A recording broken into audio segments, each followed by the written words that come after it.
अस्सलाम वालेकुम नाज़रीन, वेलकम टू द शो बात कारोबार की। मैं हूं आपकी मेज़बान नताशा हसीब। नाज़रीन, आज मार्केट के हवाले से बात करते हैं तो 46,000 के लेवल इंटैक्ट दिखाई देता है। साथ साथ एक करेक्टिव मोड भी मार्केट के अंदर देखा गया। हम देख रहे हैं मार्केट के अंदर तकरीबन 100 अबव पॉइंट्स का डिक्लाइन देखा गया। आज के दिन इन्वेस्टमेंट पॉइंट ऑफ व्यू से भी थोड़े से मिक्स सेंटिमेंट्स मार्केट के अंदर देखे गए। ओवरऑल न्यूज़ है जिसका इम्पैक्ट लास्ट वीक से हम देख रहे हैं। इस वीक के अंदर तक SIFC के हवाले से कुछ इन्वेस्टमेंट्स की न्यूज़ आ रही हैं विच इज़ वेरी गुड। अब प्राइम मिनिस्टर साहब का UNGA जो एड्रेस था वो भी बड़ा एक इंटरेस्टिंग था। उसमें भी कुछ ऐसे पॉइंट्स हाईलाइट किए गए जिसमें SIFC के अंदर यानी कि पाकिस्तान की इकोनॉमिक रिवाइवल के अंदर जो SIFC का किरदार है और इससे इसके थ्रू कितनी ज़्यादा FDI हम अट्रैक्ट कर सकते हैं। कुछ सेक्टर्स हैं जिसको हमने अलाइन किया है जो कि आइडेंटिफाइड हैं कि आप इसके अंदर इन्वेस्टमेंट ला सकते हैं। साथ साथ कुछ कंट्रीज़ हैं जो काफ़ी इंटरेस्ट शो कर रहे हैं अपना पाकिस्तान के साथ बातचीत करने के लिए, FDI के लिए, इन्वेस्टमेंट करने के लिए। और साथ साथ यहाँ पर जब इन्वेस्टमेंट आ जाएगी तो एम्प्लॉयमेंट भी ऑटोमेटिकली जनरेट हो जाएगी। प्रोग्राम में मज़ीद डिस्कशन करेंगे। फर्स्ट सेगमेंट देखते हैं।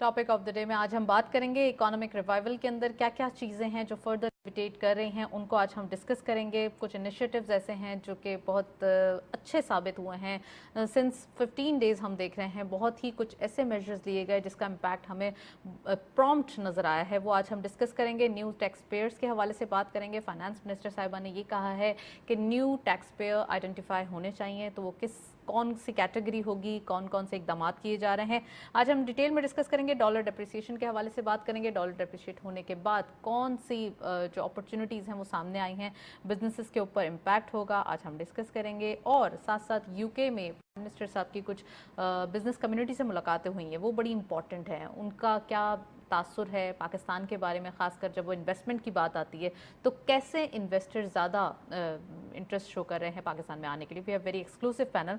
खुश आमदीद कहते हैं आसिफ अरसलान सोमरू साहब ने हमें ज्वाइन किया है। आप कैपिटल मार्केट एक्सपर्ट हैं, उनको खुश आमदीद कहते हैं। अस्सलाम वालेकुम, thank you, welcome to the show.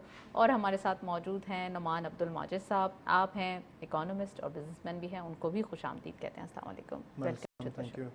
Programme का बाकायदा आगाज़ करेंगे। मैं अरसलान सोमरू साहब से पूछना चाहूँगी, अरसलान सबसे पहले इंटरनेशनल डिप्लोमेटिक इकॉनमी आप कैसे देख रहे हैं? पाकिस्तान के लिए ख़ास कर ये चैलेंजिंग टाइम भी था, अपने आप को मनवाना, लोगों के बीच में मार्केटिंग करना, पाकिस्तान का एक सही मकसद वाजे करना कि इट हैज़ की पोजीशन, अगर अब जियोग्राफिकली देखा जाए और अगर बिज़नेस पॉइंट ऑफ व्यू से देखा जाए तो बड़ा पीसफुल कंट्री है, अट्रैक्ट हमेशा करने के लिए बिजनेसेस को रेडी रहता है और यहाँ के लोग भी बड़े वेलकमिंग है। प्लीज़ डिफाइन कीजिए। इसमें Natasha we have to look at it from 3 different angles, 3 angles में हमें देखना। सबसे पहले जो पिछले 1-1.5 साल से जो हमें जियो पोलिटिकल रीअलाइनमेंट हमने की है, उसमें हमने बिल्कुल एक की मैसेज दे दिया कि we are neutral and we are slightly tilted towards western economy, जो हमारी सबसे बड़ी एक्सपोर्ट हब्स हैं और जहाँ से रेमिटेंसेस भी आते हैं। उनके साथ हम लोग अफोर्ड नहीं कर सकते कि वहाँ अपने ताल्लुकात हम ख़राब करें, क्योंकि यहाँ से ही FDI हमारे पास आई है फॉर द लॉन्गेस्ट टाइम। जो ज़्यादातर जॉब क्रिएशन पाकिस्तान में हुई है वो सारी स्टैब्लिश वेस्टर्न कंट्रीज़ है, वहाँ से हो रही है। तो हमने एक तो अपने आप को रीअलाइन कर दिया, नंबर 1। नंबर 2, आपने देखा होगा अंडर SIFC हमारा ज़्यादा फोकस रहा है अरब कंट्रीज़ के अंदर। तो हमारी जो डिप्लोमेसी है वो बड़े एक्सेलरेटेड पेस से काम कर रही है to attract investments through SIFC vehicle from Arab countries. Arab countries ने हमें एक गो हेड दिया है कि आपके पास अच्छे वायबल प्रोजेक्ट्स हैं, आप लाएँ ऑन प्रपोजल, लेकिन उसको फास्ट ट्रैक करें, उसको रेड टेपिज्म के अंदर जो है ना डिले ना करें, उस पर आपको जो 6 महीने की चीज़ होती है वो 2 महीने में हो जाए। ऐसे नहीं कि वो कमिटीज़ पे कमिटीज़ बनती जाए और कोई प्रोजेक्ट एग्जीक्यूट ना हो। उसका हम इम्पैक्ट बड़ी जल्दी नज़र आ रहा है। पिछले 2-3 महीने के अंदर ही 2-3 आपकी एग्जीक्यूशंस हो चुकी हैं, जैसे पोर्ट हैंडओवर हो गया हमारे, उनकी आपकी सेटलमेंट हो गई है। तो ये क्विकली चीज़ें हो रही हैं। 2 चीज़ें हैं। तीसरी चीज़ आपने बात की वो दैट्स वेरी ऑल्सो वैल्यूबल कि अगर ओवरऑल स्कीम ऑफ थिंग्स के अंदर हम बात करें, Pakistan has a talent, Pakistan needed economic and political stability. इस वक्त हमें under the current technocratic sort of a care taker government जो थोड़ी एक्सटेंडेड है, इस वक्त वो क्लैरिटी इन्वेस्टर्स को नज़र आ रही है। So that is why they are willing to come in and invest and it feels like कि अभी जो हमारे डाउनवर्ड ट्रजेक्टरी थी पिछले 1-2 सालों से, इकोनॉमिक कंट्रैक्शन थी, वो अभी टिल्ट हो गई है टुवर्ड्स स्टेबिलिटी। अब इसमें what is important also is next month आपका जो IMF रिव्यू होगा नवंबर के अंदर, 1.5-2 महीने के अंदर, वहाँ से इन्वेस्टर्स को कॉन्फिडेंस मिल जाएगा कि आपका जो ट्रेजेक्ट्री है that is going in the right direction, और जो एक्सटर्नल फाइनेंसिंग के रिस्क हैं वो हम लोग कम कर रहे हैं by taking those reforms in energy sector जो हमारी लॉन्ग टर्म स्टेबिलिटी को बरकरार रखते हैं।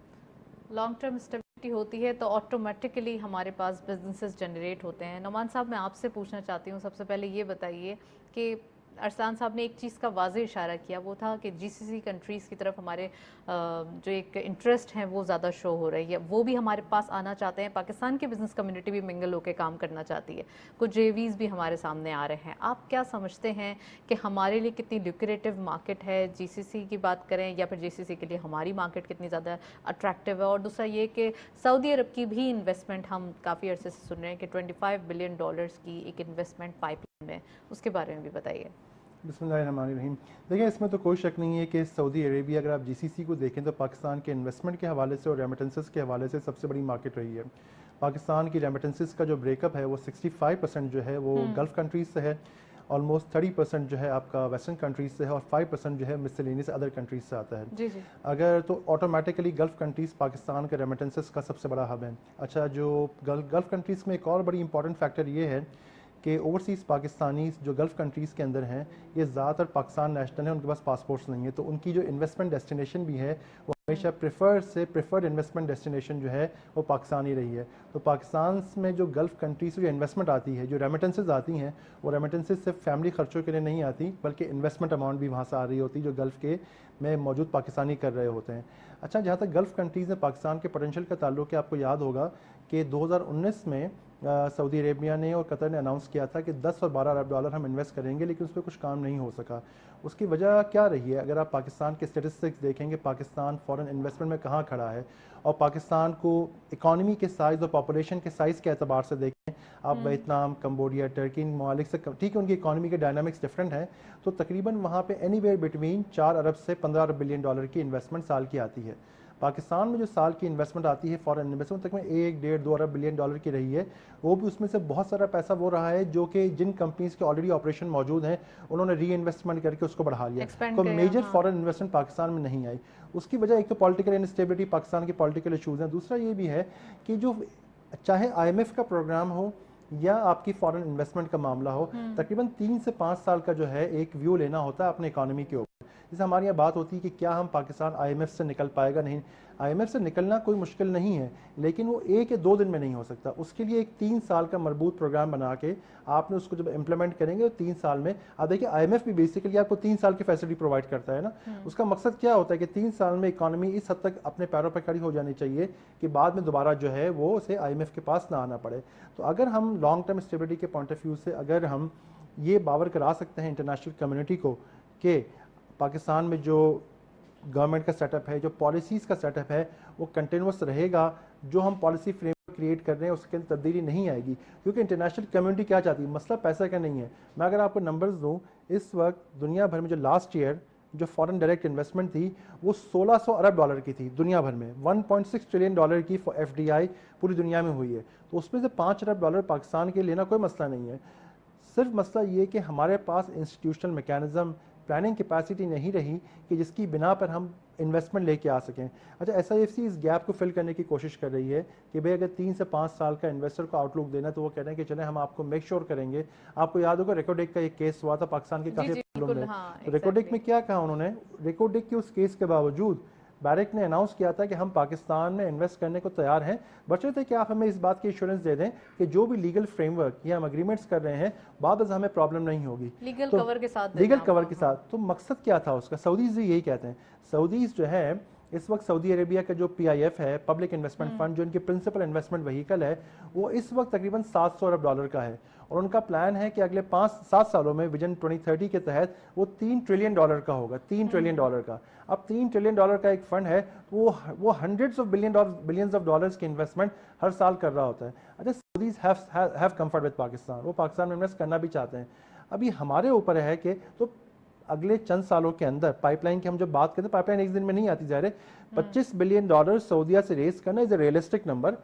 Over a period of next 2 to 3 years हम ले सकते हैं, over a period of next 5 years, between 2 to 5 years के हमारे प्रोग्राम कितना अच्छा है। Right. लेकिन हमारे ऊपर है कि हम कितनी अच्छी प्लानिंग करते हैं इसको। पाकिस्तान में पोटेंशियल बहुत है, पोटेंशियल बहुत है, उस पोटेंशियल को हमने सही मानों में दुनिया के सामने प्रेजेंट नहीं किया। प्रेजेंट करेंगे ऑटोमेटिकली पाकिस्तान में इन्वेस्टमेंट आएगी, कोई ना आने की कोई वजह नहीं है।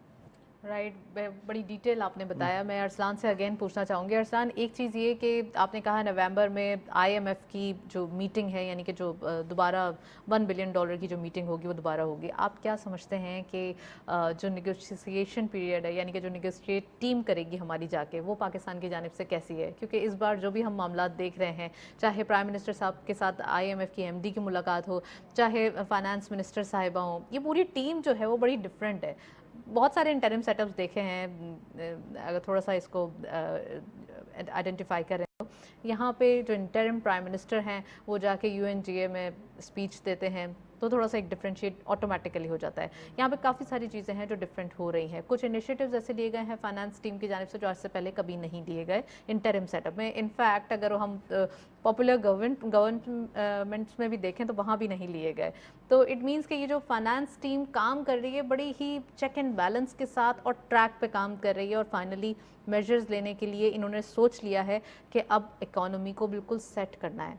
Business community is also happy कि वो तो बहुत ज़्यादा खुश दिखाई दे रहे हैं। इसको प्लीज़ बताइए। टीम तो हमारी is very competent, led by madam Shamshad herself. It's is very competent, experience, और इम्पॉर्टेंट चीज़ ये है कि एक कॉम्पिटेंट टीम के साथ होने के साथ साथ आपको एक पॉलिटिकल सपोर्ट भी होनी चाहिए, right, from the right stakeholders, कि आप फैसला करें, don't worry about the negative consequences in the short term.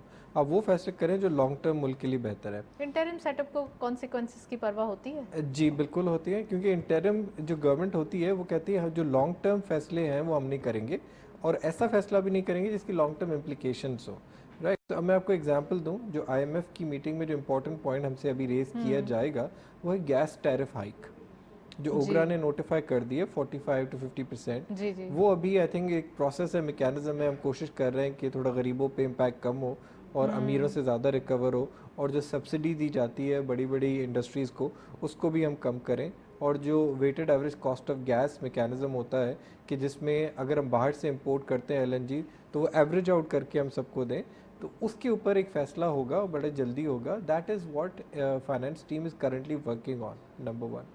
अब दूसरी चीज़ ये हो जाती है कि whether the finance team is taking the decision in terms of competency जो मुल्क के लिए बेहतर है।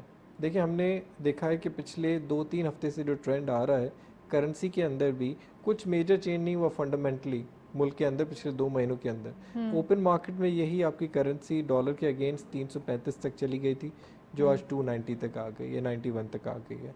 इसका इम्पैक्ट क्या है कि जो केयर टेकर टीम है उन्होंने एक ऑनेस्ट स्टर्न फीडबैक दिया SIFC के अंदर, कहा कि these are the problems, speculation है, होर्डर्स है, इनके ऊपर एक्शन लेना चाहिए। और SIFC के अंदर एक सिविल मिलिट्री पार्टनरशिप के अंदर फुल सपोर्ट है कि आप हमें बताएं जो चाहिए हम करेंगे।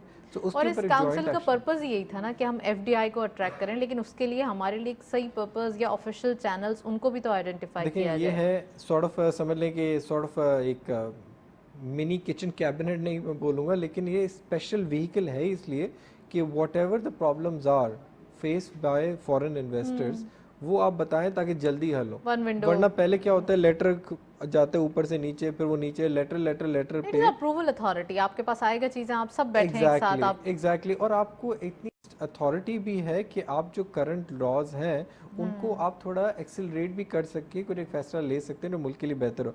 फॉर इंस्टेंस जैसे प्राइवेटाइजेशन के अंदर ये caretaker government is empowered to take the decision जो प्राइवेटाइजेशन इनेबल कर सके। वरना ये चीज़ें ऐसे होती है, लोग आगे कहेंगे कि इंटरिम गवर्नमेंट को इतनी आपने पावर क्यों दिया है, लेकिन ये इस हुकूमत के आने से पहले ही लॉज चेंज हो चुके थे ताकि ये जो 6-7 महीने 5 महीने का विंडो आएगा इसमें वो फैसले हों जो मुल्क के लिए बेहतर है। Specially on the privatisation I think we will hear some good news in next couple of months, वो जो मुल्क का खसारा जो सालाना है उसको कम करने में काम आएगी।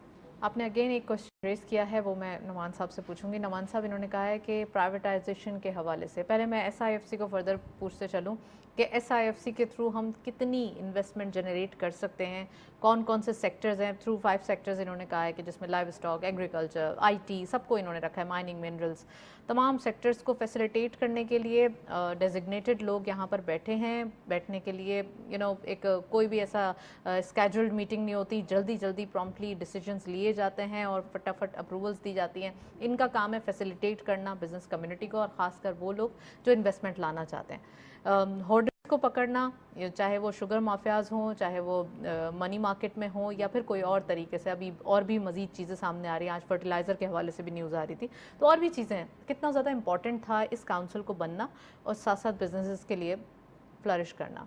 देखिए, मैंने इस प्रोग्राम में ये बात की है, पिछले गवर्नमेंट से मेरी बात होती रही कि हमारा जो प्रिंसिपल इन्वेस्टमेंट प्रमोशन एजेंसी है BOI दुनिया के साथ नहीं खड़ा हुआ अनफॉर्चुनेटली, कि दुनिया भर में जिस तरीके से जो बोर्ड ऑफ इन्वेस्टमेंट से इन्वेस्टमेंट प्रमोशन एजेंसीज काम करती हैं उससे बहुत बैकवर्ड हैं हम लोग।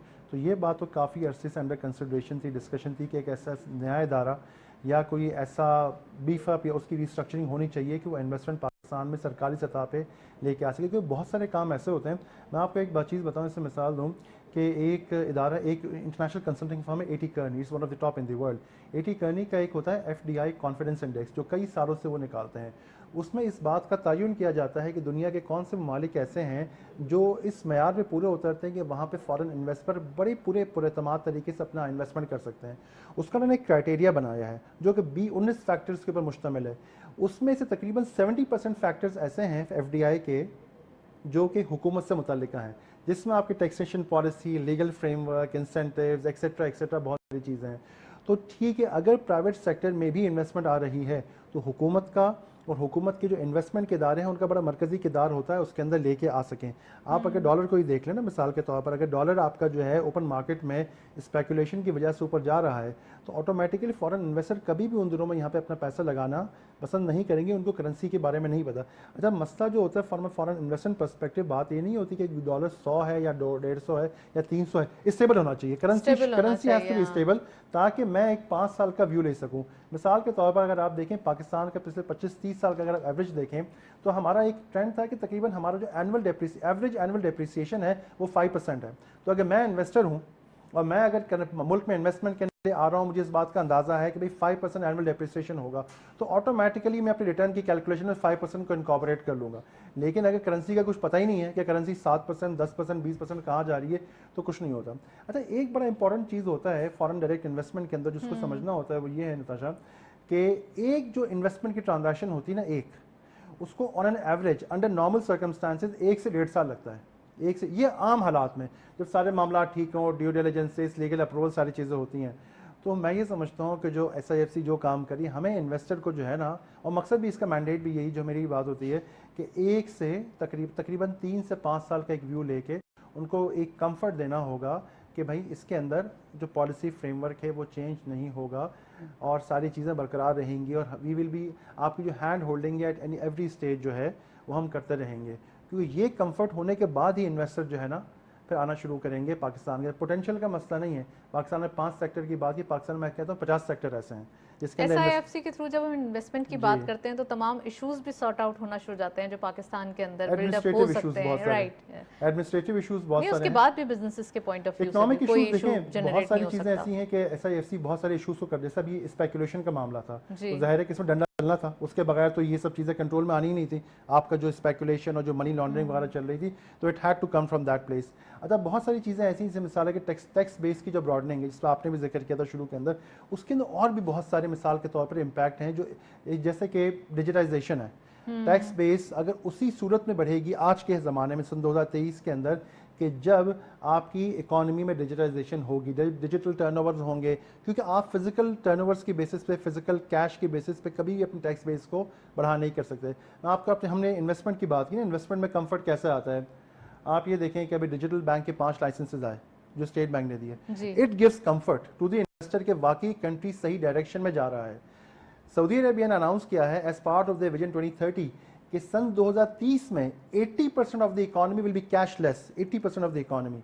तो पाकिस्तान में भी मैं समझता हूँ कि हमने इन्वेस्टमेंट लानी है। और हमारे यहाँ भी सबसे ज़्यादा ग्रे चैनल्स का जो इस्तेमाल होता है वो जीसीसी कंट्रीज़ के ही तक होता है। अदरवाइज अगर हम अमेरिका, इंग्लैंड या कनाडा की बात करें तो यहाँ तो ऑफिशियली पेमेंट जाती है businesses के हवाले मैं से, तो ये कहता ना कोई हूँ अंडर इनवॉइस, ना कोई ऐसा सिचुएशन होती है। जीसीसी के अंदर भी देखें, बात यह है कि जीसीसी कंट्रीज़ ने अपने कंट्रोल्स को काफ़ी स्ट्रिक्ट किया है।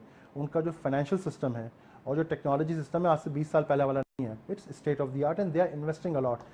अगर हम इनको जीसीसी कंट्रीज़ को भी ये कंफर्ट दे दें कि हम भी एक कैशलेस इकॉनमी की तरफ जा रहे हैं, तो ऑटोमेटिकली इससे हमारी इन्वेस्टमेंट की, टैक्स बेस बढ़ने की बहुत सारे मसाइल हल हो जाएंगे। वो कहेंगे इम्प्लीमेंट करके दिखाएं, पहले करके दिखाएं फिर हम बात करेंगे। अरसलान, आज फाइनेंस मिनिस्टर साहिबा ने भी कहा है कि टैक्स पेयर आइडेंटिफाई होने चाहिए, तो आप क्या समझते हैं, क्या रेवोल्यूशन आने वाला है इन चीज़ों के अंदर? और मेजर्स लेने के हवाले से जो प्राइवेटाइजेशन का जो चीज़ रह गई है, मैं वो भी चाहूँगी कि आप एक्सप्लेन करें कि क्या ये इतने जुरिस्डिक्शन इनके पास है कि ये प्राइवेटाइज भी करते हैं, जो कि PIA हम सुन रहे हैं नवंबर तक।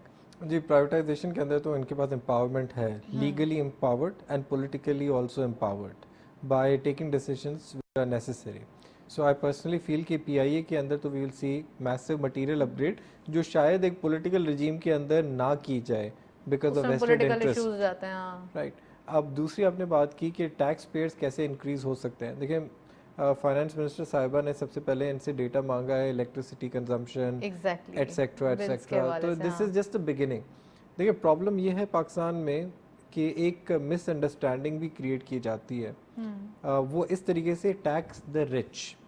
ठीक है, अब इसको थोड़ा ब्रेक डाउन करें। देयर इज रिच मिसअंडरस्टैंडिंग किसके अंदर मैं आपको create की जा बता रही रहा है? हूँ, ठीक है, वो एक परसेप्शन क्रिएट जाता है ना ऐसी इकोनॉमी के अंदर जहाँ पे गुर्बत ज़्यादा होती है। अमीर से बिल्कुल टैक्स लेना चाहिए और जायज़ लेना चाहिए, नंबर 1, लेकिन ओवर टैक्स नहीं करना चाहिए। ठीक है, नंबर 2, जो मिडिल इनकम लोग हैं जो टैक्स नेट के अंदर नहीं है, उनको टैक्स करना चाहिए, जो टैक्स अवॉइड करके बैठे हुए हैं। फॉर इंस्टेंस, कोई इंसान अगर 20-25 लाख रुपए कमा रहा है, वो अल्ट्रा रिच हो या रिच हो, वो हम डिबेट कर सकते हैं, लेकिन वो टैक्स ही नहीं दे रहा, क्योंकि उसका पूरा काम जो है पर्चियों पे चल रहा है, और वो कहता है मुझे कोई दुख नहीं है, नॉन फाइलर की तरह 2-4 लाख रुपए ज़्यादा दे दो, राइट, उनको पकड़ना है।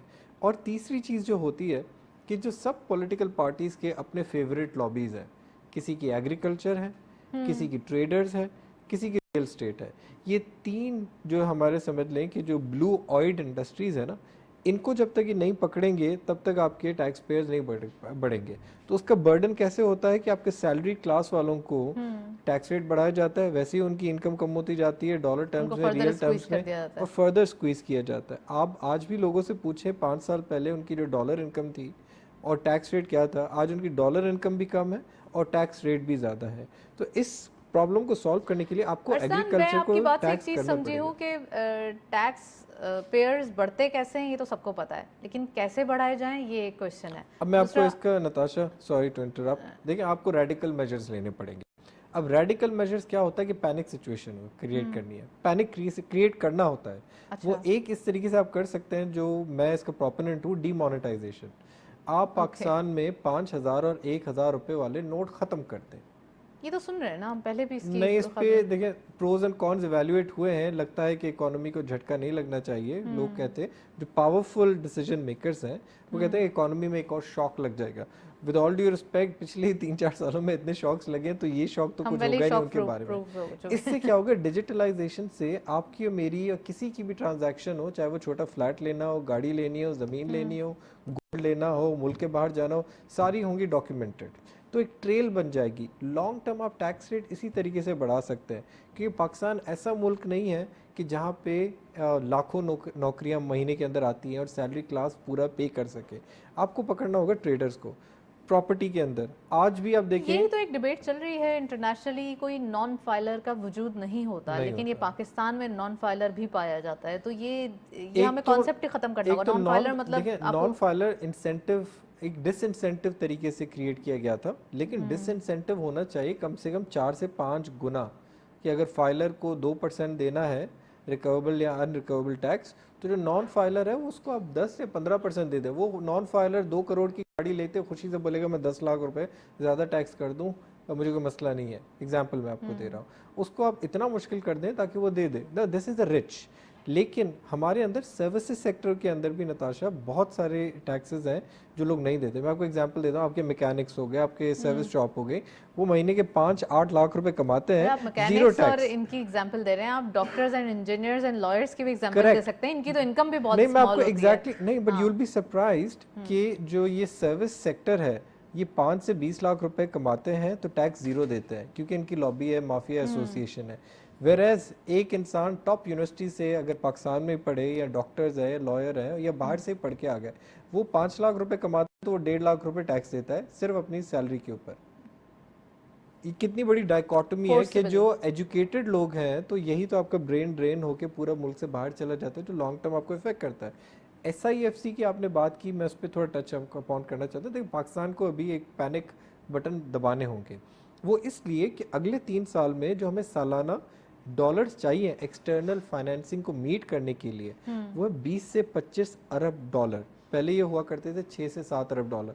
अब इनके अंदर आपको 20 से 25 अरब डॉलर आप या तो एक्सपोर्ट बढ़ाएं, जो इसके ऊपर काम होना चाहिए लेकिन स्लो पेस्ड है, या तो FDI लेके आ जाए, ताकि हम लोग अगले 5 साल तक बस सरवाइव कर लें, धक्का दे दें जो हमारी डेट पेमेंट्स हैं।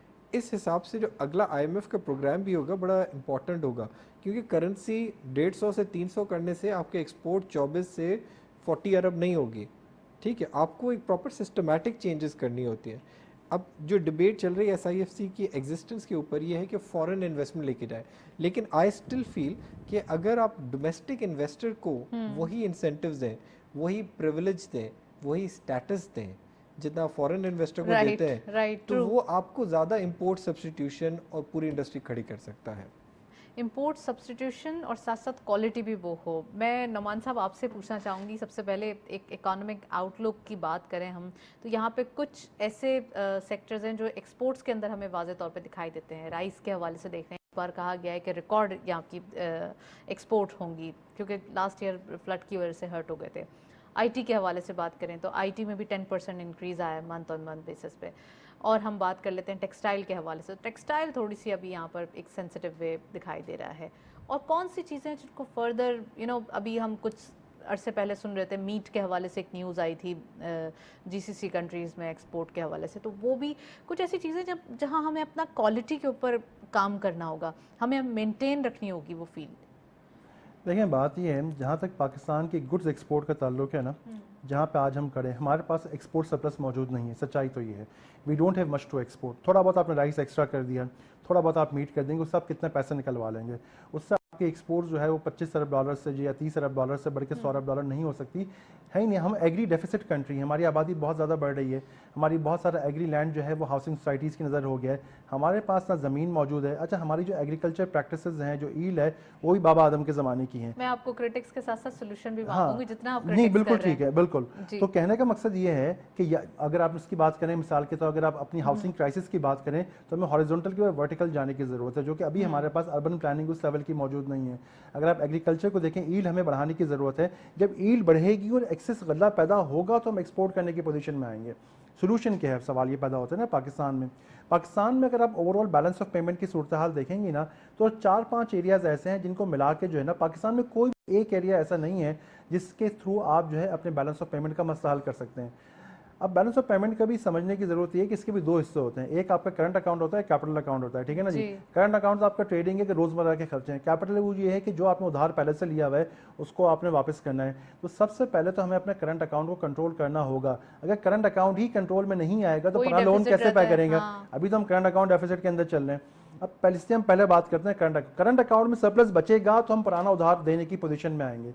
अब सवाल ये पैदा होता है कि पाकिस्तान में करंट अकाउंट डेफिसिट कैसे कंट्रोल हो सकता है? इंपोर्ट को बहुत श्रिंक कर लिया। अच्छा, नहीं, मैं एक्सपोर्ट को बढ़ाना है। देखिए, एक्सपोर्ट को जो बढ़ाने से 4-5 चीज़ें हैं मैं समझता हूँ कि पाकिस्तान में किसी भी एक फैक्टर से जो है ना, अगर आप मिसाल के तौर पर आप समझते हैं कि हमें 15 से 20 बिलियन डॉलर का जो है अपना करंट अकाउंट का मजीद डेफिसिट कंट्रोल करना है, तो आपने उस 15 से 20 बिलियन डॉलर को 5 या 6 हिस्सों में डिवाइड करना होगा और हर एरिया में से 2-2, 3-3 बिलियन डॉलर आपने निकालने होंगे। मिसाल के तौर पर आपने अपनी सर्विसेज एक्सपोर्ट्स को सालाना बुनियादों पे 2 से 3 बिलियन डॉलर बढ़ाना होगा, जिसमें IT सर्विसेज एक्सपोर्ट्स हैं। वो इसलिए बढ़ सकती हैं कि चूंकि हमारी करेंसी डेप्रिशिएटेड है, आईटी के अंदर इतना पोटेंशियल है कि हम कर आईटी के सकते हैं अंदर वहाँ पर। इसको हम 5 गुना ही बढ़ा सकते हैं। मैं तो सालाना 2 से 3 बिलियन डॉलर की बात कर रहा हूँ। उसकी वजह ये है कि हमारी ग्लोबली प्राइसिंग बहुत कॉम्पिटिटिव हो गई है, नंबर जी। एक बात हो गई। अच्छा, गुड्स के अंदर भी अगर आप अपनी एग्री को थोड़ा इंप्रूव करें, एग्री प्रैक्टिसेस को बेहतर करें, तो उसके अंदर आपका इंप्रूवमेंट की साल का तकरीबन 2-1 बिलियन एग्री डॉलर। इंपोर्ट खत्म कर दें, उसी को मैं उस सफिशिएंसी पर कर लें एग्री वहीं पर इंपोर्ट ही। के ऊपर अब आ रहा हूँ ना हाँ। कि अगला जो तीसरा है कि आपका एग्री इंपोर्ट, मिसाल के तौर पर गारमेंट्स की आप बात करें, टेक्सटाइल जो करते हैं, आप थोड़ा मजीद वैल्यू एडेड में चले जाएं। अच्छा, टेक्सटाइल की जो केमिकल्स यहाँ नहीं बनते उसको आप पाकिस्तान में बनाना शुरू कर दें। अच्छा नुमान, यहाँ आपकी एक अच्छा। बात पे मैं इंटरप्ट करूंगी। आपने कहा वैल्यू एडिट पे चले जाएं गारमेंट्स की। इतना जबरदस्त काम हो रहा है पाकिस्तान में कि इंटरनेशनल ब्रांड सिर्फ उसके ऊपर अपना नेम ब्रांड लगा के उसे सेल आउट कर रहे हैं। तो हमें क्या वैल्यू एडिशन की जरूरत है या मार्केटिंग की जरूरत है? नहीं, देखिए इसके अंदर जो है अभी भी बांग्लादेश का जो आपका शेयर है जो गुड्स का है, वो पाकिस्तान से तकरीबन डबल है, उनकी डबल या ट्रिपल है जो उनकी जो गारमेंट के एक्सपोर्ट्स हैं। इंडिया बहुत बड़ा प्लेयर है, टर्की बहुत बड़ा प्लेयर है, ठीक है ना। तो मैं ये समझता हूँ कि अभी भी उसके अंदर बढ़ाने की गुंजाइश बहुत ज़्यादा है। मसला कहाँ पर है? मसला ये है कि हम जब भी अपनी एक्सपोर्ट कैपेसिटी को बढ़ाने जाते हैं तो हमारी एक्सपोर्ट इज़ इम्पोर्ट डिपेंडेंट। आपका कॉटन इंपोर्ट हो रहा है, आपके टेक्सटाइल की डाइज इंपोर्ट हो रही हैं, टेक्सटाइल की केमिकल इंपोर्ट हो रहा है। अब यहाँ पे आपको इंपोर्ट सब्स्टिट्यूशन करने की ज़रूरत है कि आपकी जो एक्सपोर्ट्स है ना वो इंपोर्ट डिपेंडेंट ना हो, ठीक है ना जी। अच्छा, इसी तरह आपका जो है मसला, अच्छा तमाम मसा, अच्छा एक और बड़ा एरिया जो आपका टूरिज्म है, टूरिज्म पे पाकिस्तान ने कभी इंपोर्ट ही नहीं किया। मैं आपको एक मिसाल देता हूँ, पिछले दिनों की बात है, मेरे कुछ सऊदी दोस्त एक किसी मीटिंग के लिए इस्लामाबाद आए, तो मालम जब्बा चले गए। तो उन्होंने जो भी कहा, उन्होंने कहा बात आखिर में आने का कि कहते हैं नुमान आपको इतना पोटेंशियल है कि सिर्फ सऊदी टूरिस्ट पाकिस्तान में 500 से बिलियन डॉलर आके यहाँ पे इन्वेस्ट कर सकते हैं, बशर्ते कि आपको थोड़ा सा इंफ्रास्ट्रक्चर आप ठीक कर लें। मैं आपको ये बता रहा हूँ कि हमने एक कॉम्प्रिहेंसिव इकोनॉमिक प्लानिंग करने की ज़रूरत है, जिसके अंदर आपने टैक्सेशन बेस भी बढ़ानी होगी, आपने जो है अपनी पॉलिसी कंसिस्टेंसी भी लानी होगी। अच्छा, एफडीआई पाकिस्तान की जो $1.5 बिलियन है, मैं आपको नंबर्स में कह सकता हूँ पाकिस्तान इजीली मैं बहुत हाई शॉर्ट टर्म में अपनी एफडीआई को 3 से 5 बिलियन डॉलर पर एनम पे लेके जा सकता है। ये पोटेंशियल पाकिस्तान के अंदर है।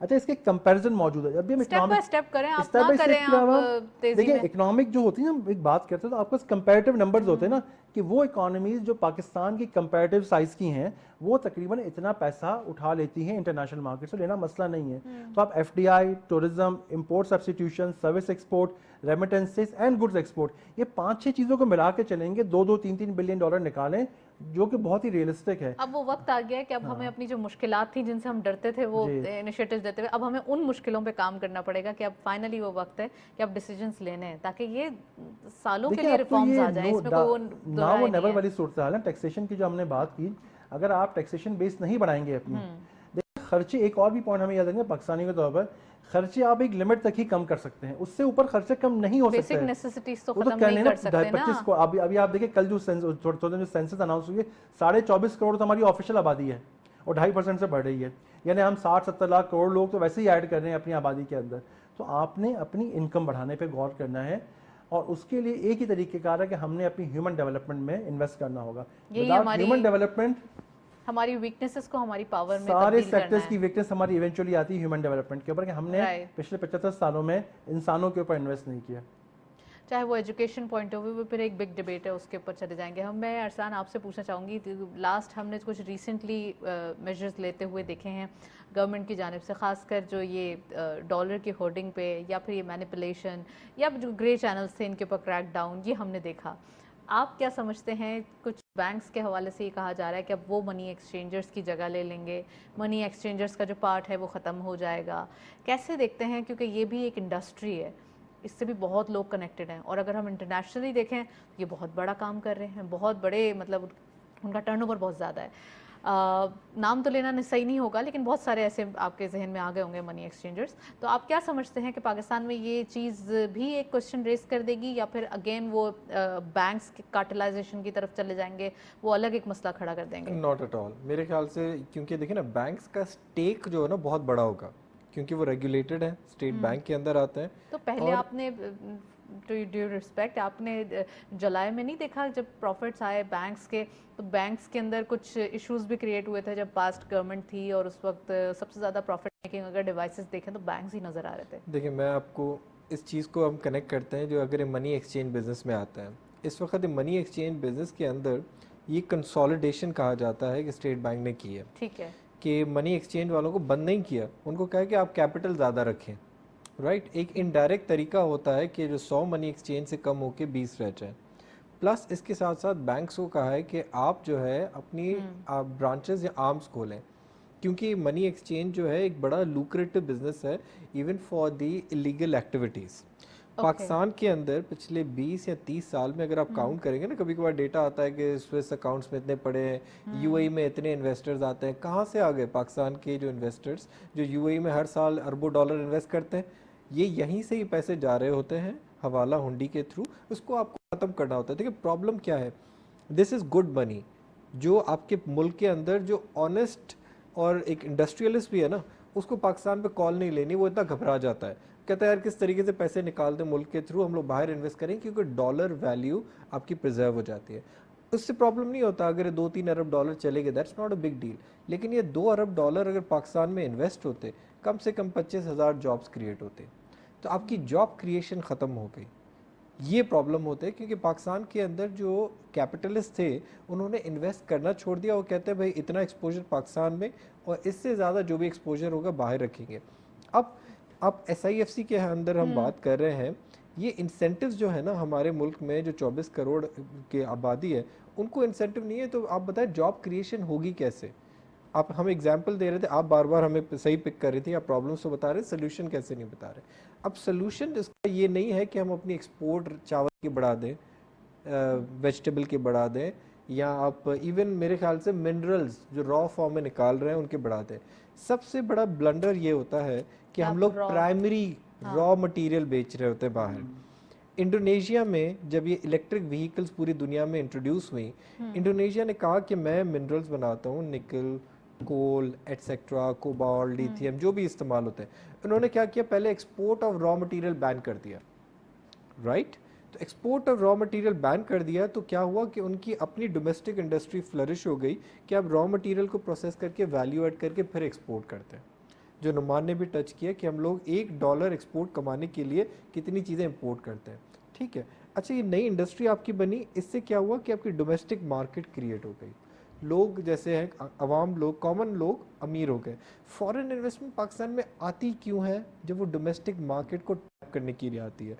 अदरवाइज आपकी फॉरेन इन्वेस्टमेंट अच्छी वाली आपके पास कभी आ ही नहीं सकती। हमारे पास तो बहुत बड़ी है, हमारी मार्केट बड़ी है, लेकिन हम लोग का परचेजिंग पावर कम है। जब आपका मेरा परचेजिंग पावर सालाना 5 से 10% डॉलराइज बढ़ेगा, तब हम लोग मुल्क के अंदर कंजम्पशन ज़्यादा करेंगे। लेकिन अगर हम लोग की बेसिक नेसेसिटी में लोगों की बजट चली जाती है, आज कोई 30,000 रुपये कमाता है तो उसके 10,000 रुपये तो फ्यूल में चला जाता है बेचारा, बाइक के ऊपर। आप इमेजिन करें कि उसके पास रहता क्या है टू इन्वेस्ट और टू स्पेंड। ये जब तक डिलेमा होगा, फॉरेन इन्वेस्टर पाकिस्तान में कहता है कि मैं एक जो इम्पोर्टेड चीज़ आप मंगवाते हैं मैं उसकी फैक्ट्री लगाता हूँ, वो देखेंगे यहाँ से तो डिमांड ही नहीं है। मैं आपको फिर एक और एग्जांपल दूँ, नेदरलैंड्स का, राइट? हमें पिक करना है कि हमारी स्पेशलिटी क्या है। नेदरलैंड के अंदर dairy exports, Natasha, dairy exports इतनी ज़्यादा हैं जो पूरे पाकिस्तान के एक्सपोर्ट से 4 टाइम्स है, और हम we are 5th largest producer of milk. Exactly. और हमारे यहाँ डेयरी वेस्ट किया जाता है, हमारे यहाँ दूध वेस्ट हो जाता है अमूमन। Adulteration is separate issue.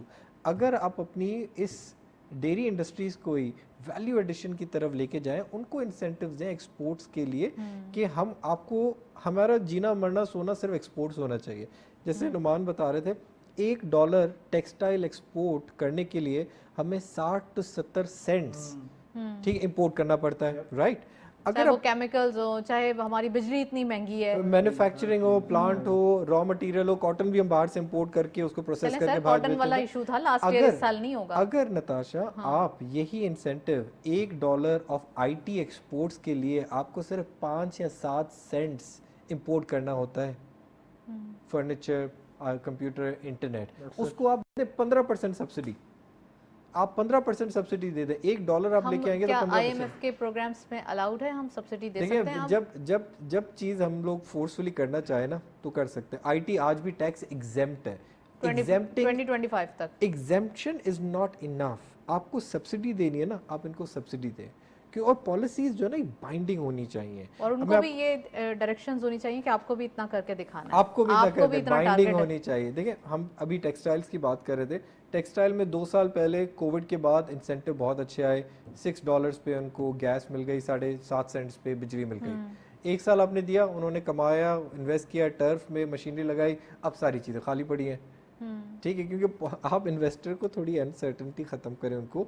जब तक मुल्क में job creation through private sector नहीं होगी focusing on exports and taxes, तब तक हम लोग एक लो डेट ट्रैप में रहेंगे। एग्जैक्टली ये बड़ा आपने डिटेल समझाया है। मैं नुमान से पूछना चाहूँगी, नुमान आप कुछ ऐड करना चाह रहे थे? देखिए बात यह है कि उन्होंने इसकी बात कही ना कि हमारे टैक्स बेस बढ़ाने की, और आईटी 2-3 हवाले से उन्होंने बात की। देखिए टैक्स बेस अगेन बात घूम फिर के वहीं आती, जब तक कि डिजिटाइजेशन आपके पास नहीं होगी ना, आपकी टैक्सेशन की बेस नहीं बढ़ सकती। अच्छा दूसरी जहाँ तक आईटी एक्सपोर्ट्स का ताल्लुक है, आईटी एक्सपोर्ट्स में भी देखें मैं ये समझता हूँ कि हमने उसको टैक्स इंसेंटिव का जो हमें कहा जाता है ना कि इट्स फुल्ली टैक्स एग्जेम्प्ट वगैरह वगैरह, उसके अंदर भी बहुत सारे अभी इश्यूज़ हैं। मिसाल के तौर पर अगर आप इंडिया की जो टैक्स आईटी कंपनीज़ है, बड़ी आईटी कंपनीज़ हैं, उसमें एक में 4 से 5 लाख लोग होते हैं। हमारी जो आईटी कंपनीज़ है उसमें 4 से 5 हज़ार भी नहीं है। उसकी क्या वजह है? उसकी वजह ये है कि हमारी आईटी एक्सपोर्ट्स के टॉप लाइन जो एक्सपोर्ट रेवेन्यू है वो तो एग्जेम्प्ट है, लेकिन अगर आप एक कॉर्पोरेट स्ट्रक्चर के अंदर जाते हैं तो आपके डिविडेंड टैक्स जो है वो टैक्स एग्जेम्प्ट नहीं है। तो ऑटोमेटिकली क्या होता है कि एक जगह से आप टैक्स नहीं दे रहे, दूसरी जगह से आप टैक्स देना पड़ जाता है। इसी वजह से बहुत सारे हमारे फ्रीलांसर्स जो हैं वो क्या करते हैं कि जो रेमिटेंसेस पाकिस्तान के पिछले सालों में बढ़ी, उसमें बहुत सारा आईटी एक्सपोर्ट का फ्रीलांसर्स का रेवेन्यू था कि जो उन्होंने रेमिटेंस के थ्रू घुमाया हुआ था। तो एक तो ये मैं समझता हूँ कि आईटी सेक्टर का जो आईटी एक्सपोर्ट्स का जो हमारा मामला है ना, उसके टैक्स रेवेन्यू को, टैक्स एग्जेम्पशन को, टैक्स इंसेंटिव को बहुत दोबारा नए सिरे से और प्रॉपर गो थ्रू करना चाहिए कि कहाँ कहाँ हैकअप मौजूद है। दूसरा अगेन घूम फिर की सारी बात आ जाती है कि हमारे सारे पास काम हो रहे हैं तो फिर कंसिस्टेंट पॉलिसी भी कोई 30 इयर्स के लिए आ जाए और इम्प्लीमेंट हो जाए। पॉलिसी में भी देखिए होता है कि इसके अंदर एक स्ट्रेटेजिक रिव्यू की जरूरत होती है। बहुत सारी चीजें तो ऐसी होती है ना कि मिसाल के तौर पर आप ठीक है मेक शिफ्ट, पाकिस्तान हमेशा क्या होता है कि जब प्रॉब्लम आता है तो उस वक्त हम देखते हैं इंस्टेंट मेजर्स हाँ, जब पाकिस्तान इस वक्त जहाँ खड़ा है ना, हमें हर सेक्टर के एक स्ट्रेटेजिक रिव्यू लेने की जरूरत है कि आज हम कहाँ खड़े हैं। मिसाल के तौर पर हमारी आईटी एक्सपोर्ट्स डिफरेंट एस्टिमेट्स के मुताबिक 3 से 5 बिलियन डॉलर के दरमियान कहीं हैं, घूमती फिरती हैं। लेकिन अगर हमने ये 10 से 15 या 20 बिलियन डॉलर की आईटी एक्सपोर्ट्स पे जाना है, क्योंकि तो बहुत पॉसिबल है, तो उसका बुनियादी वजह टैक्स इंसेंटिव भी नहीं है। उसका बुनियादी वजह ये कि हमारे पास इनफ आईटी इंजीनियर्स ही मौजूद नहीं है। हमारे पास जो हम आईटी इंडस्ट्री के लोगों से पूछें कि जो आईटी के प्रोफेशनल, इंजीनियरिंग प्रोफेशनल हमारे मुल्क में प्रोड्यूस होते हैं, उसमें 10% ऐसे हैं जो कि डायरेक्टली एम्प्लॉयबल हैं। बाकी 80-90% को तो आईटी इंडस्ट्री में दोबारा जो है ना अपने पास एम्प्लॉय करके ट्रेन करना पड़ता है। हमारे पास इदारे ही मौजूद नहीं है कि जो लोगों को ट्रेन कर सकें। आप अकाउंटेंट्स देखें, इस वक्त दुनिया भर में ग्लोबल शॉर्टेज ऑफ अकाउंटेंट्स है, लेकिन हमारे जो इदारे हैं वो इतने अकाउंटेंट्स, क्वालिफाइड अकाउंटेंट्स प्रोड्यूस ही नहीं कर रहे कि वो दुनिया पाकिस्तान से बैठ के आईटी सर्विसेज या उसको कर सकें। मिसाल के तौर पर अभी अमेरिका वगैरह में बहुत से, इंडिया के अंदर बहुत बड़ी इंडस्ट्री है, हज़ारों लोग होते हैं कि जो अकाउंटिंग सर्विसेज प्रोवाइड करते हैं। पाकिस्तान में जो अकाउंटिंग सर्विसेज एक्सपोर्ट करने वाली फर्म है, मैं ख्याल 40, 50, 100, 200 लोगों पर मुश्तमिल होती है। क्या वजह है? हमारे पास इतनी एचआर मौजूद ही नहीं है। देखिए हमने जो बात की ना, रसाने में कहा कि हमारे पास जो सर्विस एक्सपोर्ट है उसमें जो कॉस्ट ऑफ प्रोडक्शन आती है 5 to 7 सेंट्स आती है इन डॉलर टर्म्स, और जो गुड्स है वो 60 to 70% आती है। भाई बात ये इसमें क्यों आती है कि आपने एचआर में इंसानों पर इन्वेस्ट करना होता है। अगर आज भी हम, और मैं आपको ये बताता हूँ SIFC से भी मेरी इस पर बात हुई है कि मैंने कहा कि जब तक आप फॉरेन इन्वेस्टमेंट या लोकल इन्वेस्टमेंट ह्यूमन डेवलपमेंट के अंदर लेके नहीं आएंगे, तब तक हम जो है अपने करंट अकाउंट के मसाइल को बढ़ाने के लिए भी आप अपने जो लेबर है उनके ऊपर भी थोड़ी इन्वेस्टमेंट कीजिए। ह्यूमन डेवलपमेंट है ना, के लिए अगेन चाहे वोकेशनल सेंटर्स हो, एग्री हो गया, आपका जो है स्किल्ड लेबर हो गया, आपका आईटी एक्सपोर्ट्स हो गई, आपके फाइनेंशियल सर्विसेज एक्सपोर्ट्स हो गई, आपकी टूरिज्म एक्सपोर्ट हो गई, सबकी बॉटम लाइन घूम फिर के आती है ह्यूमन रिसोर्स डेवलपमेंट। जब ह्यूमन रिसोर्स डेवलपमेंट होगी तो ऑटोमेटिकली सारे सेक्टर चलेंगे, सब जगह काम निकलेगा। आपकी लोकल इंडस्ट्री में भी लोग चाहिए होंगे। पिछले दिन मैं आप सऊदीया के बताता हूँ, किसी ने मुझे कहा कि हमें कुछ सैकड़ों की तादाद में जो है इलेक्ट्रिकल इंजीनियर्स की जरूरत है, लेकिन हमारे पास तो इतने ट्रेन इलेक्ट्रिकल इंजीनियर्स सैकड़ों की तादाद में मौजूद ही नहीं है हमारी कंट्री के अंदर। हमारे पास तो हर दूसरा बंदा इंजीनियर होता है, इंजीनियर तो सारे होता लोग है, हैं इंजीनियरिंग यूनिवर्सिटी, इतनी क्वालिटी मैटर। तो ये देखें, जब तक हम ह्यूमन डेवलपमेंट के अपने मसले को हल नहीं करेंगे ना, आप सारी पॉलिसीज बना कर रख लें, आपकी कोई भी पॉलिसी जो है वो काम नहीं करेगी। आपको पता होगा कि पाकिस्तान में पिछले सालों में जब टेक्सटाइल इंडस्ट्री बूम पर थी तो बहुत सारे टेक्सटाइल इंडस्ट्री के प्रोडक्शन मैनेजर्स क्या चीज रिक्वायर्ड है? मैं आप दोनों से ये सवाल पूछना श्रीलंका से इंपोर्ट किए गए थे। मैं पूछना चाह रही हूँ सवाल कि क्या चीज़ रिक्वायर्ड है? क्या इंस्टीट्यूट्स की रिक्वायरमेंट है? क्योंकि हम ये देख रहे हैं कि तमाम अगर लोग डिग्रीज लेके तो फ्री फिर रहे हैं, मास्टर्स मतलब पहले के दौर में इंटर के बाद जॉब मिल जाती थी, अब मास्टर्स करके वो अपनी डिग्री हाथ में लेके घूम रहे हैं लेकिन उनको जॉब नहीं है। देखिए हमें चेंज एंड रेगुलेशन चाहिए। मैं थोड़ा उसको आपको एक जो अम्ब्रेला स्टेटमेंट दी उसके अंदर बताता हूँ। सबसे पहले तो यहाँ पे अगर कोई कॉलेज या यूनिवर्सिटी खोलने जाए ना, वो तौबा करके वापस आता है, राइट। आपका प्रोसीजरल चीज़ें, रिक्वायरमेंट इतनी है, अप्रूवल्स इतनी है, ये आपकी असेंबलीज में जाती हैं, चीज़ें जाती हैं, तो बैरियर्स टू एंट्री बहुत है अगर आप एजुकेशनल इंस्टीट्यूट खोलते हैं। फ़र्ज़ करें आपने खोल दिया, फिर उस पर रेगुलेशन है कि आप उसकी प्राइस इतनी नहीं कर सकते, इससे ज़्यादा नहीं कर सकते, क्लास में इतने ज़्यादा स्टूडेंट नहीं रख सकते। दुनिया वेबिनार पे जा रही है, ऑनलाइन डिस्टेंट लर्निंग पे जा रही है। इवन आईवी लीग यूनिवर्सिटीज़ जो है ऑक्सब्रिज और हार्वर्ड की तरह, तो आपके वो भी जो है ना आपको ऑनलाइन डिस्टेंट प्रोग्राम्स दे रहे हैं फॉर अ प्रॉपर डिग्री। लेकिन हम लोग क्या है, ओवर रेगुलेशन। 2 नंबर 3 यूएस में जहाँ आपको होने पता चाहिए रेगुलेशन वहाँ नहीं जहाँ होती। जो यूएस में Right. सबसे इम्पोर्टेंट जो डेट है आपको पता है क्या है? Not mortgage, student debt, student loan. अब स्टूडेंट लोन जब तक आप लोगों को नहीं देंगे तो जो इंसान 50,000 लाख रुपए कमा रहा है वो बोलेगा बच्चे को मैं किसी दुकान पे लगा दूं तो 20,000 रुपये लेके आ जाए, बनस्पत उसके ऊपर सालाना मैं 2 लाख या 1.5 लाख रुपए खर्च करूं। Right. So that is the reason why जब तक ये रेगुलेशन आपकी सही तरीके से नहीं होगी, इन दैट केस आपका तब तक ये पूरा सिस्टमैटिक इकोसिस्टम आपका फ्लॉड रहेगा। मैं समझता हूँ कि इसमें जो है ना, अगर आप बात करें कि हमें जो है ना एक मैक्रो व्यू लेना पड़ेगा मिसाल के तौर पर, जिससे भी जो मसाइल बताया ना, कि अगर हमें आज 10,000 IT एक्सपर्ट्स हम पाकिस्तान में क्वालिटी के प्रोड्यूस करें, मिसाल के तौर पर हाइपोथेटिकली बात कर रहा हूँ, तो कैसे हम उसको 50,000 तक लेके जा सकते हैं? प्लानिंग का सही इशू है। फोकस प्लानिंग नहीं होगी और उसके फोकस एग्जीक्यूशन नहीं होगी, आप इनमें से कोई मसला नहीं कर सकते। प्लानिंग का मैं समझता हूँ हमारे मुल्क में शदीद प्लानिंग फुकदान है। प्लान्स तो हमारे पास बहुत मौजूद है, वो plan भी इम्प्लीमेंटेशन बिल्कुल- भी फिर वो हाँ, एक plan की कंसिस्टेंसी quality मैटर भी जो करती है है। ना चलिए, फारिग वी है। Are running out of time. बहुत मजा आया, डिटेल डिस्कशन हुई। Thank you so much Arsalan, आपने ज्वाइन किया। नमान साहब का बहुत बहुत शुक्रिया, आज आप तशरीफ लाए। आज के दिन हमने डिटेल डिस्कशन की, टैक्स के हवाले से, रिफॉर्म्स के हवाले से, स्ट्रक्चरल रिफॉर्म्स जो कि आजकल हम देख भी रहे हैं, अच्छे एक फास्ट पेस में ये चीज़ें देखी जा रही है। SIFC के हवाले से बात की, इन्वेस्टमेंट के पॉइंट ऑफ व्यू को डिस्कस किया। तो आज हमने ये डिटेल डिस्कशन की। होप के यू लाइक इट। प्रोग्राम को वाइंड अप करेंगे, इजाज़त दीजिए, अल्लाह हाफिज़।